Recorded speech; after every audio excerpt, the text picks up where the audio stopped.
Now, what is also pure nature is the home of New Zealand's Himalayan tahr. The Department of Conservation's kill operation is due to start today, but the final version of its plan was only released just before midnight last night, minutes before it came into force. The plan confirms that DOC aims to exterminate tahr from national parks and kill thousands more through the Southern Alps. The Tahr Foundation says that it's outrageous and confirms that its already suspect consultation process has been a farce. Joining us to share his frustrations on behalf of his hunting community is spokesperson for the foundation and New Zealand Hunter Adventures TV host Willie Duley with his co-host Goose. Welcome to the program, Goose. Yeah, Goosey. So Goose is going to be a sire over Sarah's dog Dolly. So we just thought we'd show his face after talking about him last time. Oh, they're going to make a beautiful couple. I can't wait. Now, thank you. Selling straws for $10,000 a pop if anyone's interested. And I'm selling pups for $10,000 if anyone's interested. Hey, now, Willie, let's talk about this. This is madness. Can you give us a bit of an understanding of the background of this 2020-21 tahr control operation plan and what it's going to do starting today? Yeah, it's pretty devastating. It's really happened quite quick as well. So there's a bunch of our stakeholders. We're called the Tahr Foundation. So we represent all those hunters, commercial, recreational guides that have an interest in tahr and want to manage them. So we have the stakeholder group that meets with DOC, Forest and Bird, Ngāi Tahu, a couple of times a year. And in the last 2 years, we've removed 15,000 animals from a 35,000 population. So there's only about 20,000 tahr left now, of which 5,000 are nannies, which is it's your breeders. It's like your ewes, your replacement ones that breed the replacement. So it's a pretty low base we're dealing with now. As of about 10 days ago, on the 19th, we had a liaison group meeting, and we were given DOC's draft plan for the next year about 2 days before that. And we'd been asking, is there any substantial changes? And we'd heard nothing about it. And then we get this plan. It's a threefold increase in culling hours, which is huge given the lower animal base we're starting with. And for the first time in many years, they're going to be targeting bulls, which are the highly valued animal that bring in the tourist hunters that are worth $14,000 alone to the economy, and that encourages the recreational hunters to get out there and do their bit of control. They're going to be culling those bulls and leaving them to rot by the 100, if not the 1,000, all through Mount Cook, Aoraki, and Westland National Parks. So pretty devastating, and it comes at a time when we've got a government that's boasting about COVID recovery, investment into businesses, investment into the regions, and investment into mental health. Meanwhile, their own department, with our taxpayer money, is going to decimate the tahr herd. These culling hours, they'll kill the nanny base, they'll kill all the bulls. So there's not going to be a commercial industry, let alone with the borders closed. At the moment on the likes of the West Coast, it's those tahr hunters traveling down there, heading into the national parks that are driving spending. They're staying in the local accommodation providers. They're flying in with helicopters. James Scott puts in somewhere like 1,000 tahr hunters a year. If they go ahead with this cull, all of that's gone. A lot of us are going to be out of a job. The whole tahr hunting industry will be bankrupt. So, yeah, it's a real kick in the guts post-COVID, and that's it in a nutshell, really. Yeah, so this Himalayan tahr control plan is saying about a maximum population of 10,000 animals. Was that collaboratively negotiated, that particular number? So why is this particularly an issue dropping down to that? It's a little frustrating. So following a period in the 80s where tahr were nearly wiped out completely by commercial meat recovery, they came up with this Himalayan tahr control plan 1993, so it's 20 years old now. It was quite forward-thinking for the day, but it relied on not a heap of science, and it put a max population limit. It was arbitrary.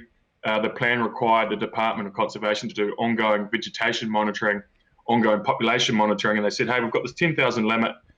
Let's put that there as a guesstimate, and then let's update it as time goes on in relation to the vegetation and in relation to the commercial and recreational harvest.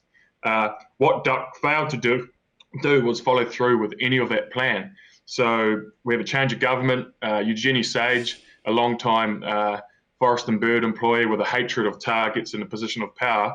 And the first thing in her sights is, of course, tahr.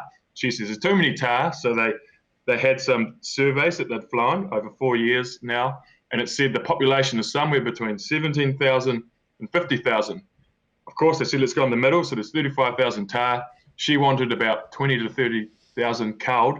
We managed to get a compromise of 15,000 nannies and juveniles, so that's just controlling the breeding herd, and it's fairly well nuked.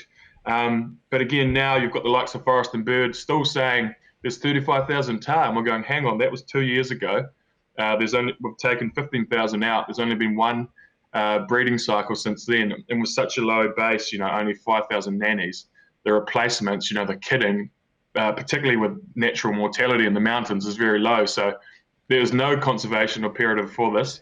It's eradication in disguise. Yeah, okay. I'm talking about that. I'd love to have an understanding about why tahr are being deemed as a pest and as opposed to the other pests in our mountainous areas. And the National Parks Act saying if something's being introduced, it needs to be exterminated. How are we able to monitor that pest risk with, of course, what is a very special population globally? Yeah, well, the tahr, they're kind of unique because in their native Himalaya, they're near threatened. There's only about 1,000 to 1,500 animals left there, and only about 10 to 12 hunting licenses are issued a year. New Zealand has the only stronghold population. So I guess any rational thinking person would say, hey, as long as we can manage the effects on the environment, we've got a great resource here. I guess the other argument Doc and Forest and Bird say is we have this National Parks Act 1980, so it's 40 years out of date in my opinion, and it says as far as possible let's eliminate any introduced plants and species, but they're very selective. Herbaceum is a weed that's spreading through the alpine herb fields and nothing's been done about it. But tahr, they're this big kind of emotive animal. It's an easy target. We have things like trout, we have things like game birds. They've been given an exemption to exist in the national parks, but tahr, no, they're out. Do you know what's also been given an exemption? Rabbits. I think. Tourists. Yes, absolutely. Those poor, cute little rabbits. But I mean, absolutely. I'm totally hearing where you're coming from here. But there was a massive petition, a couple of years ago. Did that completely fall on deaf ears? And I would love to know the timeline of what you've said is a sham consultation process. Yes, so I mean, 2 years ago it blew up politically, and National, of course, used it to their advantage, as any cunning person would, and we sort of compromised. So it was actually really good. Doc said, okay, well, how can we work this out with hunters? And we said, well, we accept there probably is too many tahr. Let's remove the nannies because, they're not the ones holding value. We only need X amount of nannies, say, to keep breeding the bulls.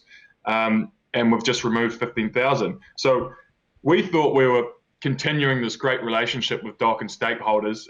We thought we were just going to continue to keep on top of the nanny population. We hope Doc would do some science to figure out that magic number, which is how many tahr can the vegetation sustain without doing an acceptable level of browse. It's not rocket science, it just needs to be done. But in terms of the timeline, so yeah, we get 2 days before the meeting, we're given this draft plan, which is potentially going to wreck this whole industry. We're talking, there's over 500 guides alone in the country that hunt tahr. It's a $100 million industry. There's retail stores, there's clothing providers, there's taxidermists, four-wheel drive accessories. This isn't just going to affect those regions. A guy in Northland, he decides he wants to hunt tahr. He goes to his local hunting and fishing shop. He buys a spotting scope, a gun, binos, warm gear to head down to this rugged South Island country. He drives down, he goes on the ferry, huge flow on. So it was, again, a massive kick in the guts. And we've had this draft plan, and they were meant to release the final plan yesterday. And they told us the final plan, I think it was 11:03, so just over 50 minutes before starting the culling today. So it's pretty clear they've always known what they wanted to do. They had no intention of changing. It was a bit of a sham consultation process. And they wanted to get helicopters in the air today and start culling. What is it that Eugenie's got against Tahr specifically?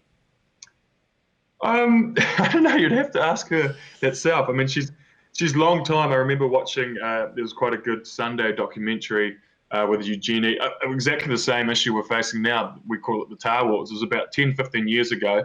As a forest and bird employee, and the presenter says, "Do you not think after 115 years they deserve a place here?" And no, they're introduced. They need to go. They're pet hate.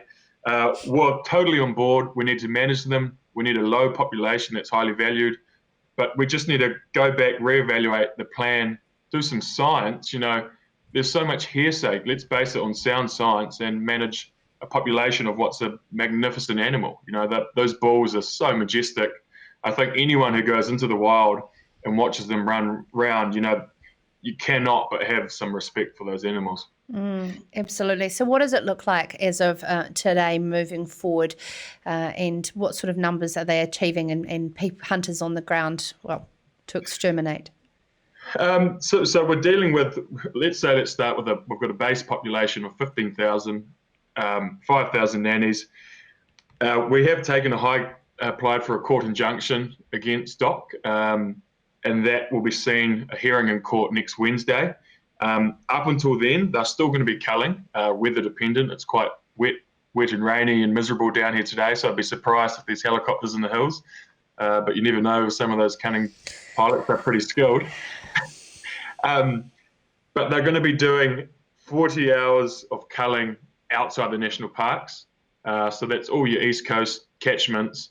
They're going to be culling nannies and juveniles, which we support to an extent. We're quite worried about how low the population of nannies will get because, all anecdotal evidence from hunters in the hills, and even myself when I've been up the Rangitata and the Godley, is we're seeing very few nannies. And, the one or two nannies we are seeing, they're being swamped by bulls. So it's a very different dynamic in the herd. Thank you so much for taking the time to join us, Willie Duley, NZ Hunter Adventures TV host, and of course father to Goose, future sire to Dolly, Perium, that is, and Chris Bristol. We've got a buyer of one of the pups, but she thinks we might need to sharpen our pencil on the price. We can do that for you, Chris. And I just want to say, Jock Innes has said the outrage out here is deafening, and he is screaming with anger how a lowly Green List MP can order the destruction of our Tahr herd.